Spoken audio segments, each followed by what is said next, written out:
It's about 3 in the morning. I have no intro. I just had a lot on my mind. I'm gonna speak it out real quick. I want to talk about just victimhood in general, and not like they're actually a victim. I'm talking about faking it. Which I had an incident happen a few days ago. I'm not gonna get too much into details. It's none of y'all's business.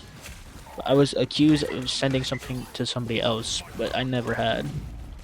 And despite the fact I later exposed for him making that up, I was still I still lost friends due to this because he was quote unquote still the victim, even if he's the one who set me up and failed to do so.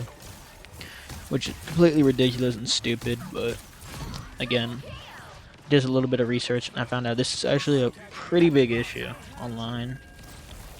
So, in the rise of performative victimhood of digital culture in a world marked by visibility and presence, identity is more of a currency nowadays. Which, if you say, they know Tony Stark or Tony Stark, right? The man who, Robert Downey Jr. is known for Tony Stark, Doctor Doom now. Which, if that wasn't the identity, I really doubt Doctor Doom and Iron Man would be as big as they were today. Because he fit the role, he was the perfect currency, quote unquote, for, that role. Which, and one of the things people also look for is victimhood. It's really sought after, which is sad. Well, when you comprehend trauma and disparity and violence among collateral damage, we all agree that's all bad, right? And it's all just not good for society and people who live in it. All that's been wounded, all that stride and great work of, oh yeah, we know how to get past all these mental traumas all this. It's over due to online platforms and people abusing the fact, or people like to pretend to be wounded about something that never really happened.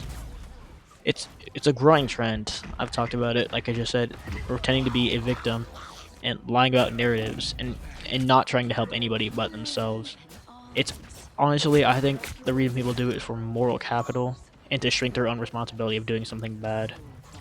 But this has shifted the valuation of truth, power, and authenticity. Authenticity.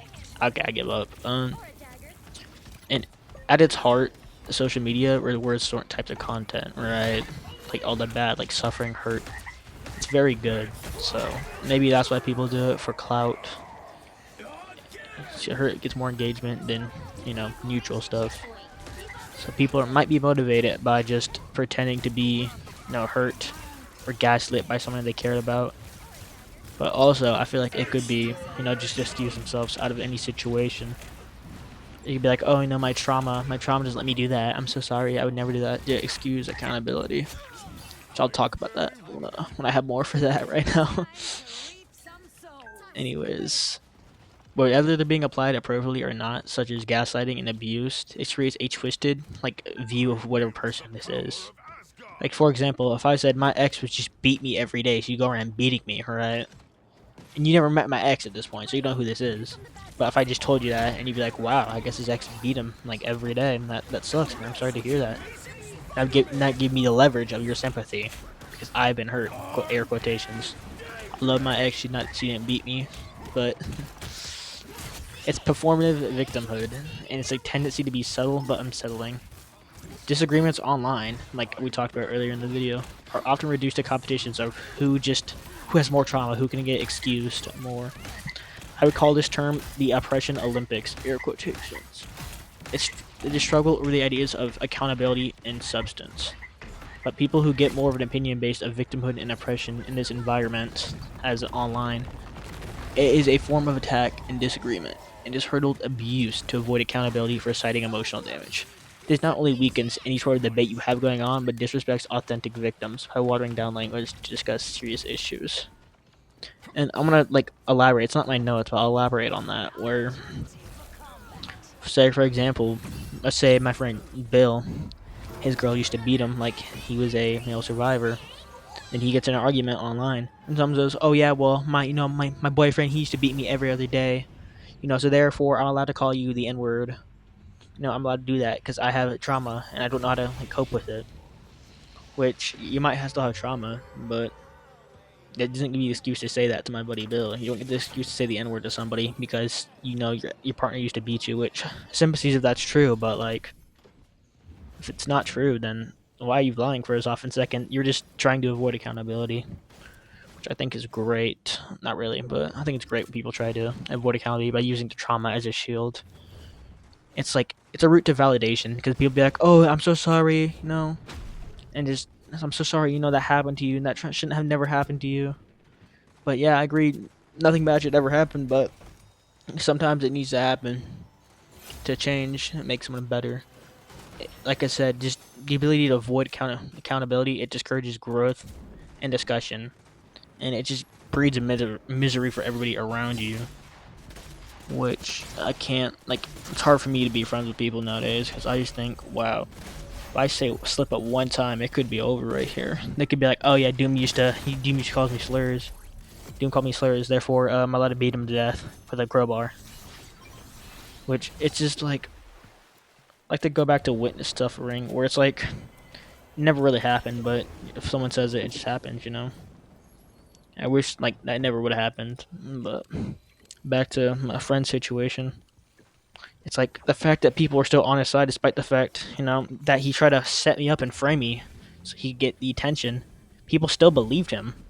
Some of them don't anymore, but still believe him, like right now to this day.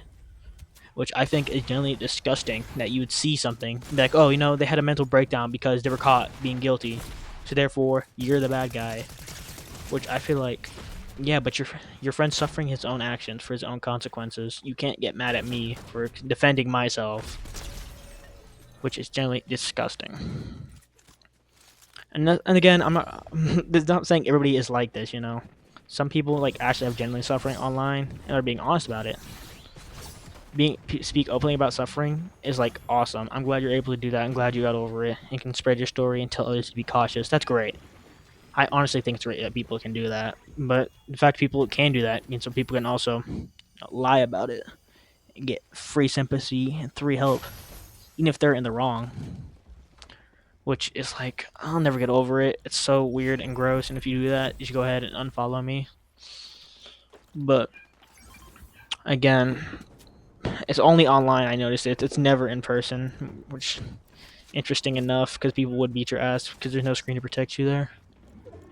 But this online persona of I'm such a victim, nothing ever goes my way.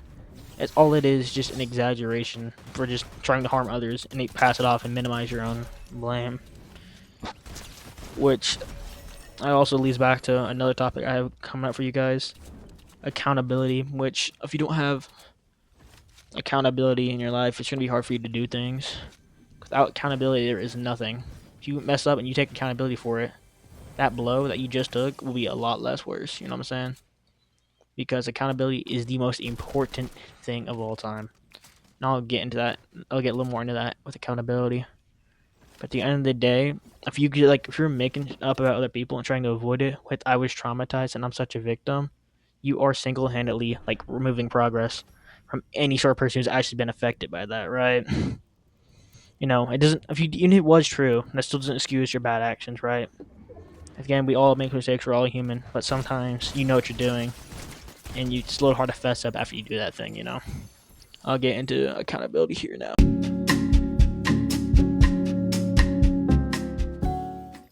In conclusion, I think we can all take accountability. It's one of the main ways you can fix the lack of accountability issue we talked about. Because without accountability, you won't be able to build trust and drive your own responsibility. It damages your performances and trust in other people. But you can damage trust if you don't like that person enough. But if you want to lock in your personal and professional settings and your life, people you care about, you'll start taking accountability for your actions. If you break someone's computer and you buy them a new part, you took responsibility, you took accountability. It's like, I broke that. I'll pay for a new. There you go. That's it right there. You fixed that relationship because you did hold up to their end. You took responsibility. But if you didn't and said, "Hey, that wasn't me. No, I'm not paying it just in case," you are not only a shit excuse for our friend, but you are also dodging the accountability like we talked about. And we can use accountability in our everyday lives. We can use it during school, work, at the gym, etc. Without accountability, there is nothing. I'll have more topics around this later down the road when I have more evidence, but if you like this video, like, subscribe. I'll make more of this when I'm tired again. Sayonara.